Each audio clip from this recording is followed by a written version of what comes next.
بسم اللہ الرحمن الرحیم الحمد للہ رب العالمین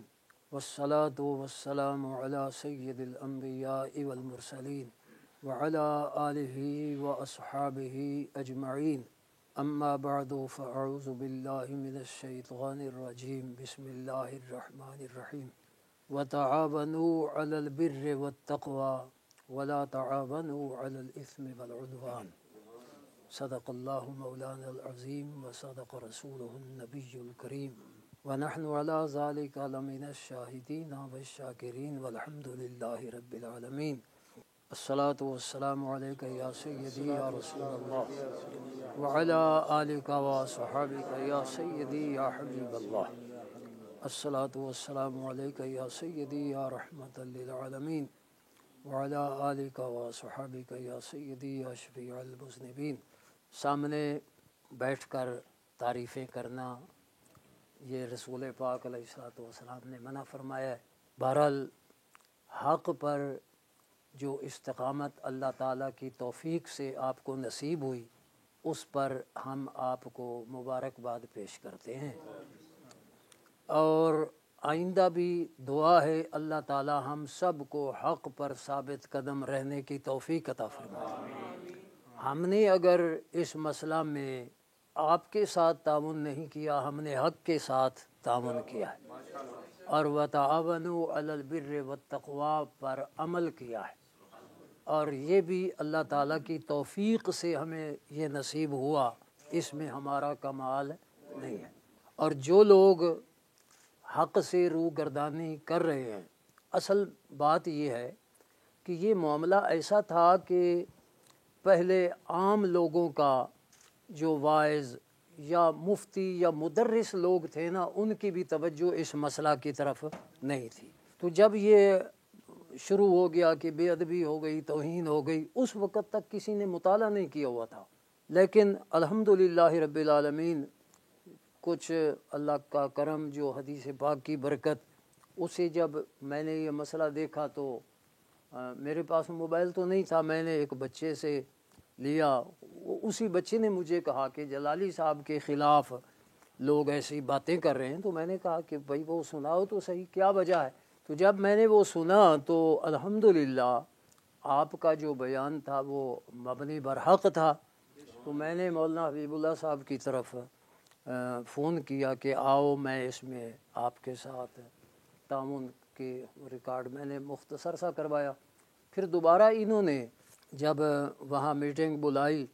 تو اس سے پہلے میں نے کچھ تیاری کر لی، 1 گھنٹہ کی میں نے الحمدللہ اس میں تقریر کی۔ آج بھی میں نا کچھ، اور الحمدللہ جب میں حدیث پاک اس کے بعد پڑھاتا رہا ہوں، تو جب بھی کوئی ایسا موقع حدیث پاک میں آیا تو میں نے اس پر اپنے ساتھیوں کو جو طالب علم تھے ان کو بھی اس مسئلہ میں آگاہ کیا۔ یہ مختصر سی میں نے نا جو کیا کہ مسلم شریف کتاب الایمان میں یہ جو حدیث شفاعت ہے کہ قیامت کے دن لوگ جمع ہوں گے اور اپنا کوئی سفارشی تلاش کریں گے، تو وہاں فَيَأْتُونَ آدم علیہ السلام،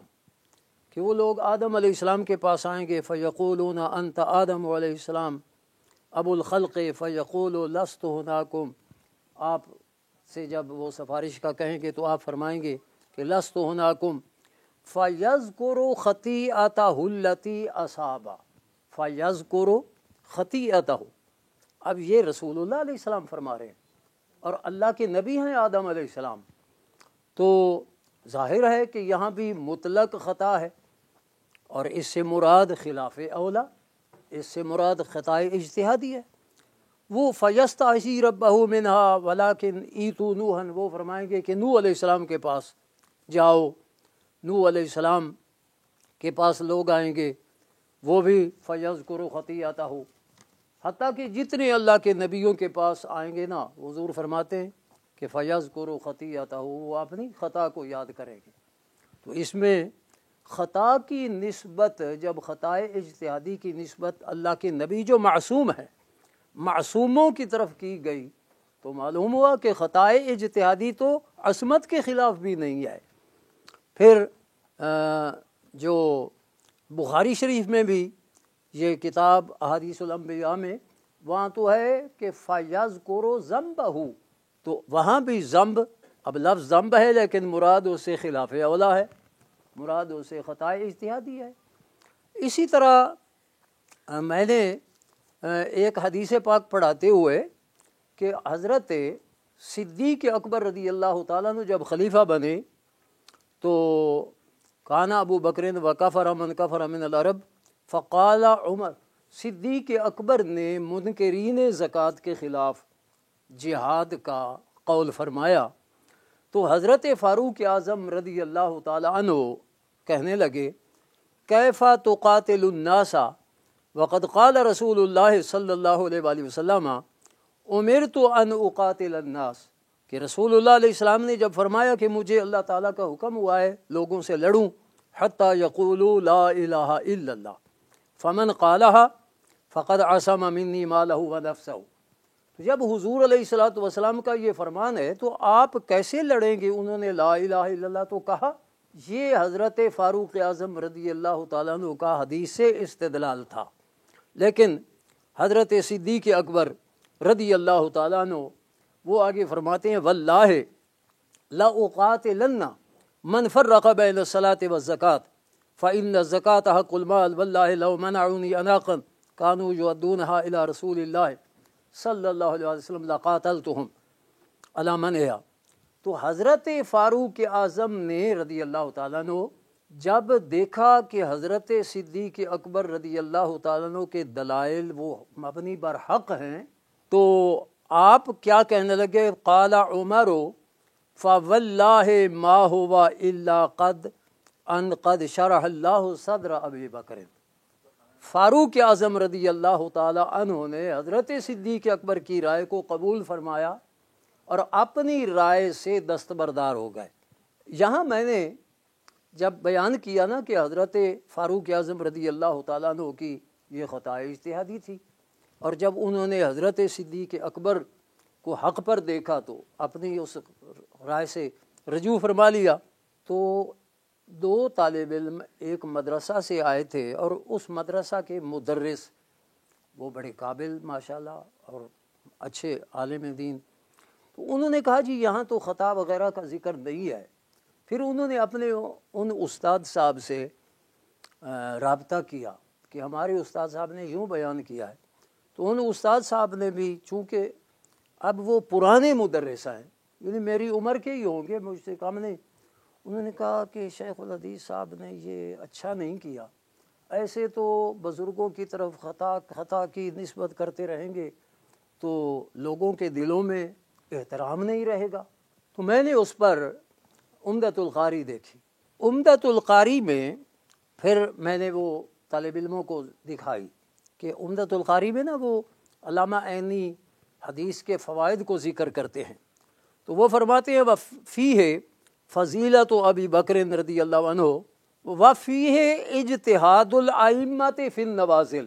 تو میں نے کہا یہ دیکھو یہ علامہ عینی فرما رہے ہیں کہ یہ اجتہاد ہے، اور حضرت فاروق اعظم رضی اللہ تعالیٰ عنہ اپنے اجتہاد سے دستبردار ہوئے ہیں کیونکہ انہوں نے حضرت صدیق اکبر کو حق پر دیکھا ہے۔ تو انہوں نے پھر یہ جب میری باتیں اپنے استاد صاحب کو ذکر کیں تو الحمدللہ اللہ ان کو برکتیں دے، انہوں نے کہا کہ بالکل میں اپنی بات سے رجوع کرتا ہوں اور جو شیخ الحدیث صاحب نے کہا ہے وہ ٹھیک کہا ہے۔ تو یہ بالمشافہ میری ان علامہ صاحب سے بات نہیں ہوئی، ان طالب علموں کے ذریعے ہوئی ہے، لیکن مجھے بڑی خوشی ہوئی کہ انہوں نے، لیکن اس وقت ایک سوچ بھی میرے اندر آئی کہ اتنا پرانا مدرس، اور مدرس بھی عام نہیں بڑا قابل ترین مدرس، جب ان کو سمجھانے کے لیے اتنی محنت کرنی پڑی ہے تو ایک عام آدمی کو سمجھانے کے لیے کتنی محنت کی ضرورت ہوگی۔ تو یہ مقصد یہ ہے کہ اس میں یہ بھی یاد دیکھو کہ اب حضرت فاروق اعظم رضی اللہ تعالیٰ نے قول کر لیا تھا اسی پر ڈٹے رہتے، لیکن نہیں، وہ ڈٹے نہیں ہیں، انہوں نے خود اقرار کیا فعرفت ان اللہ شرح صدر ابی بکر، کہ اللہ تعالیٰ نے حضرت ابو بکر صدیق کا سینہ کھول دیا ہے۔ تو معلوم ہوا حق جب دیکھا جائے تو یہ تو ہمارے بزرگوں کی یہ سنت ہے کہ اس پر رجوع کیا جائے۔ تو جن لوگوں نے اس مسئلہ میں ضد کی ہوئی ہے ہم اس کے لیے دعا بھی کرتے ہیں اور ان سے التماس بھی کرتے ہیں، خدا را اپنی اس بات سے رجوع کرو۔ پہلے یہاں علامہ صاحب کو رجوع کے لیے کچھ حضرات نے فرمایا تو میں حاضر تھا، تو اب حق واضح ہو چکا ہے، اور اگر اب بھی وضاحت نہیں تو مناظرے میں آنا چاہیے نا، علماء مناظرے کے لیے آئیں، گفتگو کریں، اور حق کی اتباع تو ہر ایک پر لازم ہے، تو اب ان کو رجوع کرنا چاہیے۔ راستے میں بھی ہم یہی کہہ رہے تھے کہ وہ تو رجوع کا ادھر کہتے تھے، اور اگر حق اب واضح ہو چکا ہے تو اب ان کو رجوع کرنا چاہیے۔ ضد تو ابلیس نے کی ہے، ہاں ضد ابلیس کا طریقہ ہے، ضد اللہ تعالیٰ اس سے بچائے۔ اس مسئلہ میں ویسے میرے پاس موبائل نہیں ہے اور نہ ہی میں یہ اس طرح کا رکھنا چاہتا ہوں، کیونکہ یہ مطالعہ میں خلل ہو جاتا ہے۔ تو ویسے یہ جو بحث ہے نا، یہ میں ہر روز اپنے طالب علموں کو، اپنے بچوں کے سنتا رہا۔ تو علامہ صاحب کے جو 2 شاگرد علماء کرام، بلکہ 3 حضرات، روزانہ میں ان کی گفتگو سنتا تھا، تو انہوں نے بڑے بڑے عمر رسیدہ حضرات کو نتھ ڈالے رکھی ہے۔ تو ہاں ان کی یقین جانیے میں ان کی عمر کے لیے، ان کے علم کے لیے برکتیں، دعائیں نکلتی تھیں مجھ سے۔